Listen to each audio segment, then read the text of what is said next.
I'm attorney Gary Finklea from the Finklea Law Firm in Florence, South Carolina. This is being filmed during December, a holiday month, where folks generally engage in a lot of spending.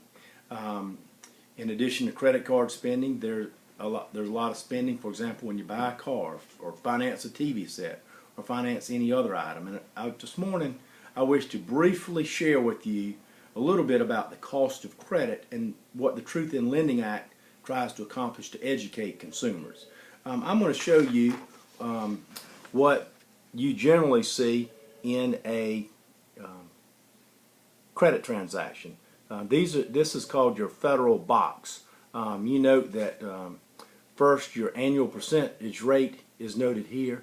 Next, your finance charge is noted here.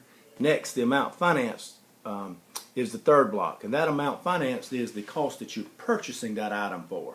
So, for example, if you're paying $2,500 for a lawnmower, that item will go right here. However, your interest rate that you're paying, along with other origination fees, goes into here, your percentage rate. So what they do is there's a mathematical formula they use to determine the amount financed and the annual percentage rate to come up with your finance charge. That's how much interest you're paying on the good that you're buying. Now, sometimes you can end up paying more in interest than you do on the actual good that you're purchasing. So if you buy a $2,500 lawnmower, you can end up paying $5,000 for that lawnmower on credit over time. So be careful of that. And this block, of course, is your total number of payments, and then the last block is the total sales price considering the finance charge and the amount financed together. So the Truth in Lending Act, through the use of these federal blocks, attempts to educate consumers on the true cost of the product that they're buying. It's not just the price that they're quoted for the product itself, but then also, and just as important, is the finance charge associated with purchasing this item. So we have so many clients who call who don't have a clue, quite frankly, of what the interest rate is or what the amount they paid for the item. All they know is what their monthly payments are. And your monthly payments go on for years and years and years.